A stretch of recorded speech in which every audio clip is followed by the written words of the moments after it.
Hey, what's up, everyone?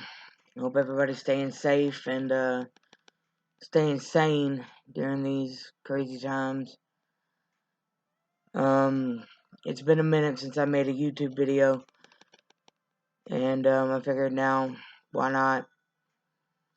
Um, I don't think everybody knows. Maybe I'm wrong, but I'll go ahead and tell everybody this is round number 2 that I've had with the hospital, but this one didn't have anything to do with diabetes. This one had a lot to do with what my doctors and I believe could have been COVID. So we don't know for sure because at the time I wasn't tested for it. Um, I was admitted to the hospital in Fort Lauderdale, Florida on December 26th, and I stayed there until January 27th. So 1 month I stayed in a hospital away from everybody. It was just me and Angela, and we were supposed to just be on a little Christmas vacation, and it turned into a horrible nightmare. And it's stuff that I don't wish upon my worst enemies because I have a lot of PTSD behind it. But I got a lot of stuff that I'm not going to talk about because it triggers a lot of emotions with me, and I'm not going to break down on camera. That's one thing I'm not going to do. But I will tell you that I spent about 2 weeks in 2 weeks in a coma on a ventilator, and I had to spend 4 days on this machine called ECMO, which is where this lovely scar comes from. And if you don't know what ECMO is, I'll give you a Cliff Notes version. It's essentially a machine that takes all the blood out of your body, runs it through a machine, puts oxygen in it, and puts it back into your body. And I was on that machine for 4 days because my oxygen levels were I I know they were bad. I know they were bad. I don't know what they were, but they were bad. So that said, I know I had pneumonia so bad in both of my lungs that on a chest x-ray, where you can see black, where there's air in your lungs, I had nothing. I had white completely filling my lungs. And I read in my medical report where they had to go in through my ventilator, my tube, and essentially clean out my lungs. They had to suction out my lungs, and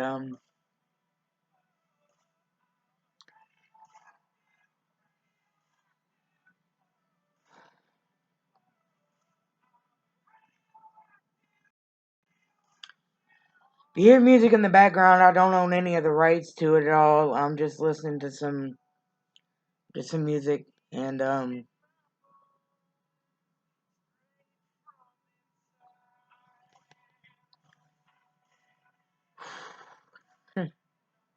not gonna do this. Anyways,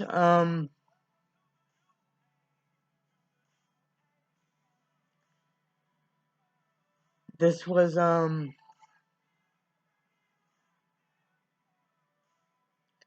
this was different. This was different than my last time in the hospital, where I spent 4 days in a diabetic coma and medically induced coma. This time I told them to induce me. I have a little bit of lucid memory from that. But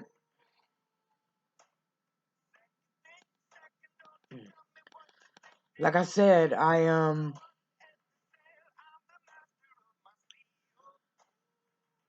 went in December 26th. I really didn't start making memories until January, I don't know, 20th, something like that. And that was when I was moved to the rehabilitation floor to gain some of my strength back. Because I laid in bed and atrophied.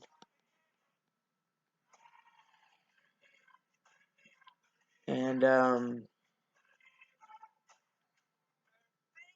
yeah. So I went to sleep in 2019 and woke up in 2020. And I still have a hard time knowing that it's 2020. I I just have a hard time with that. Forgive me. Like I said,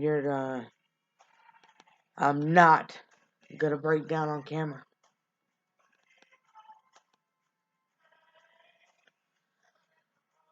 I'll let myself get angry before I let myself cry.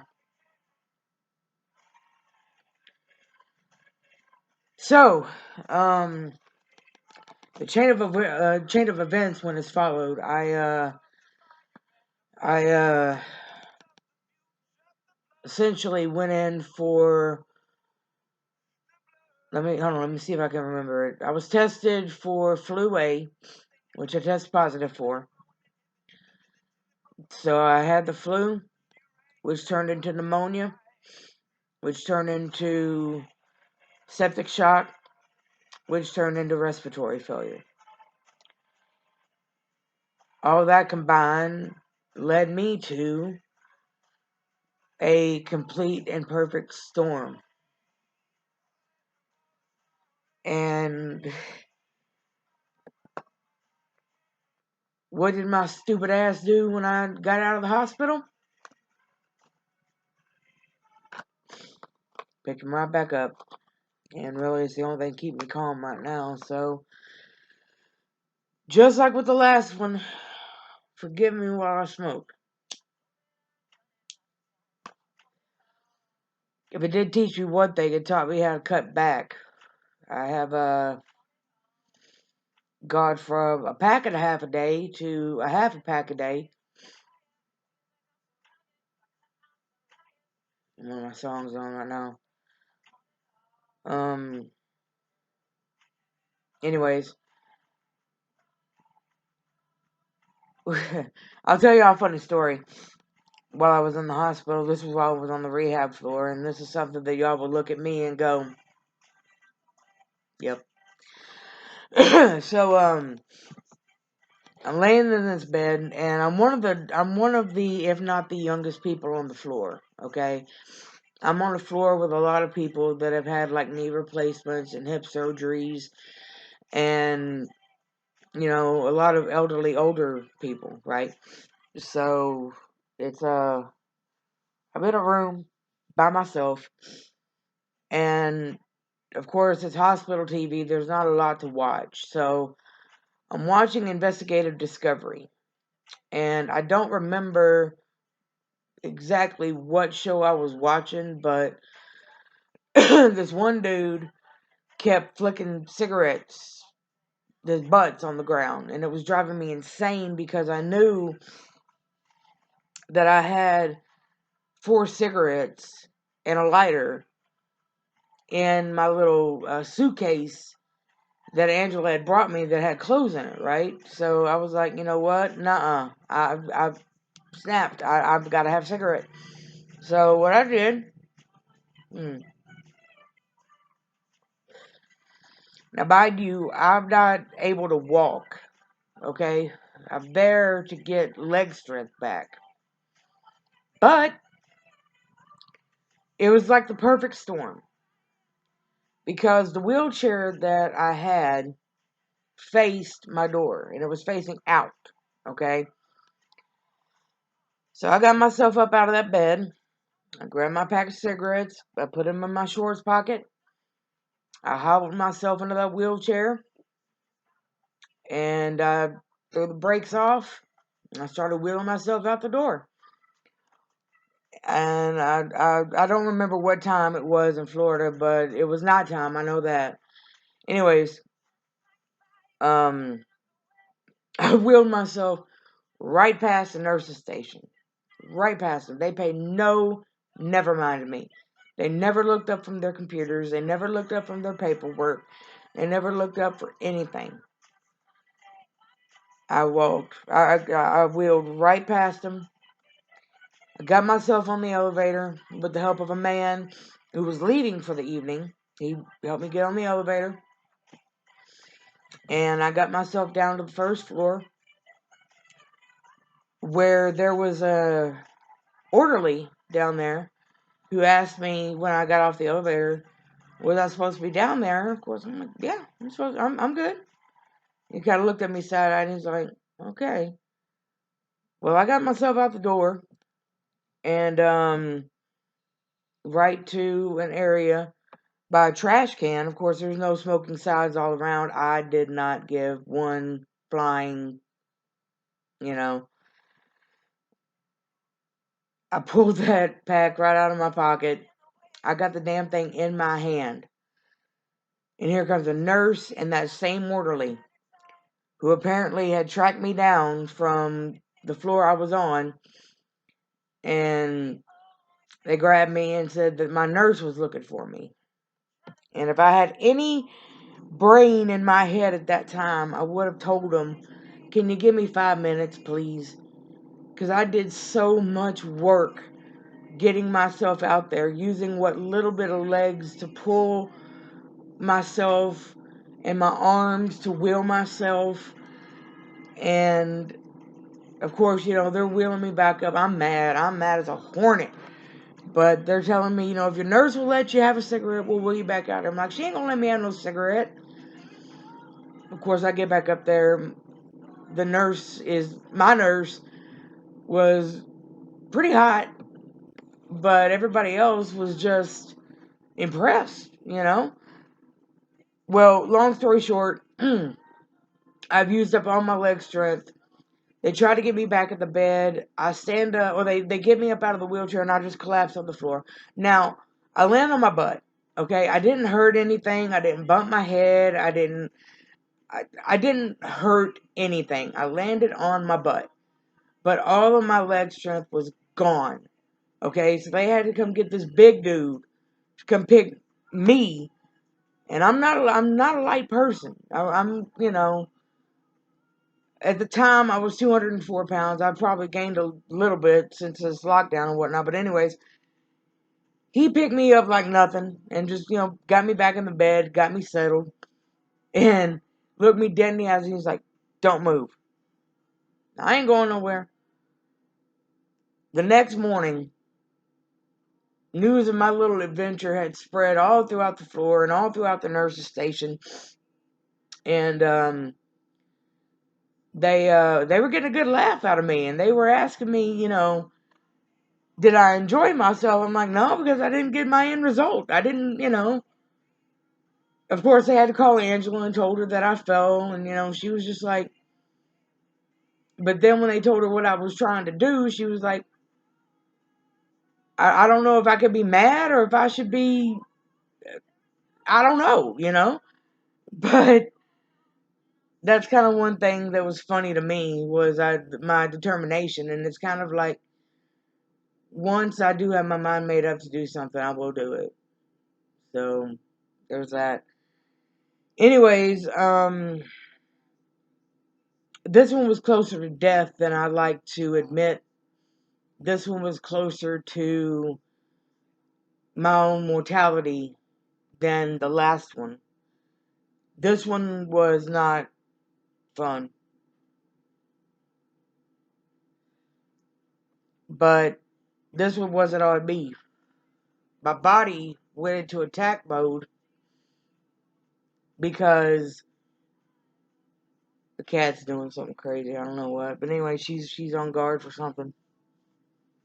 Anyways, my body went into attack mode. My sugars were high, yes, but my brain was also shutting down. My kidneys were shutting down. My liver was shutting down. I couldn't breathe. I had I was in septic shock. I was dying. And a couple of things I do remember before being put out. They tried different masks on me in the hospital, try to regulate my breathing, and none of them were working. Like, I could not catch my breath. I think Angela told me that the normal human being takes like 10 to 14 breaths a minute, and I was in the 40s trying to catch my breath, just, like that. Couldn't breathe. And anyways, they finally put a CPAP mask on my nose, and that pissed me off. It was doing nothing but trying to, control and put breaths into me, and I'm trying to catch my breath, so I ripped it off my face. And Angela told me, and I remember her telling me, that if I didn't wear the mask, they were going to put a tube down my throat, and I told her, do it. Put a tube down my throat.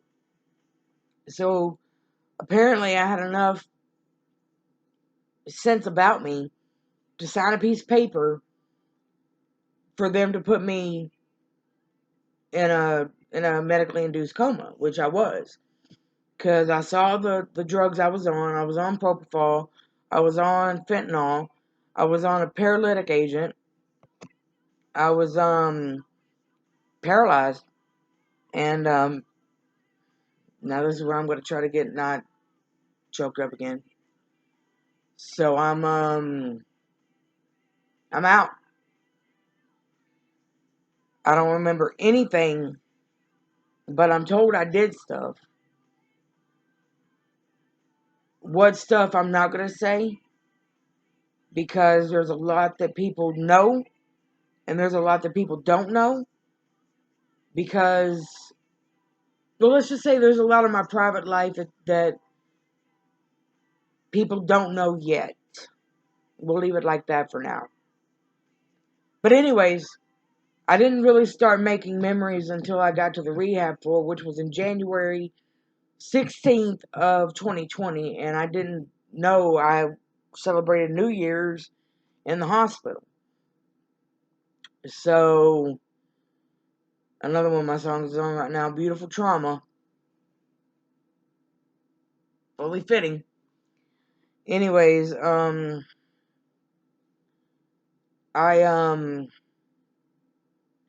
like I said, I still have a hard time knowing that it's 2020 right now.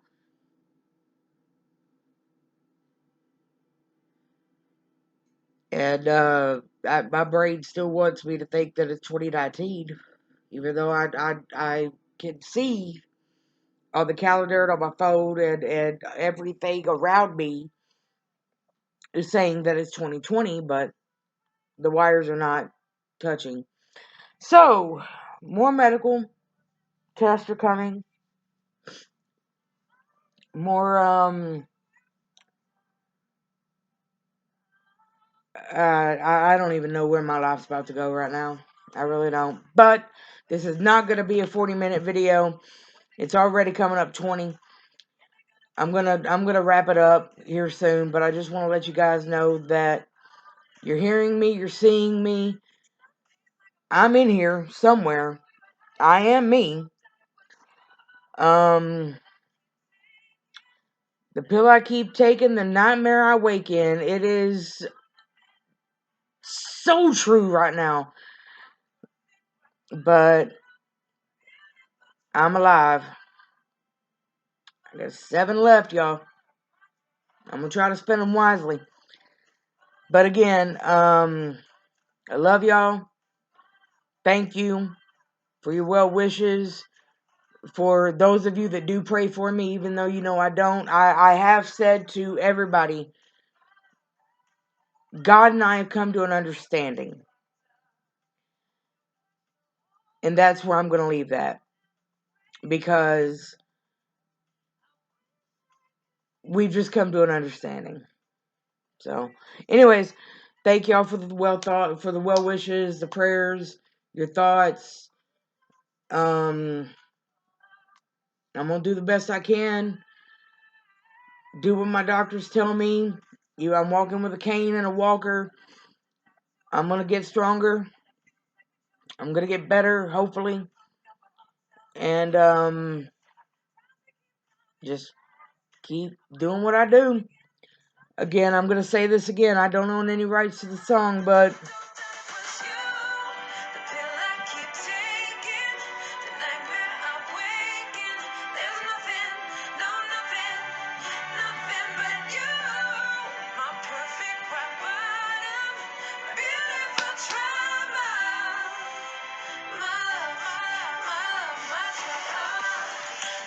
alright guys, I love y'all. I will see y'all on the next one.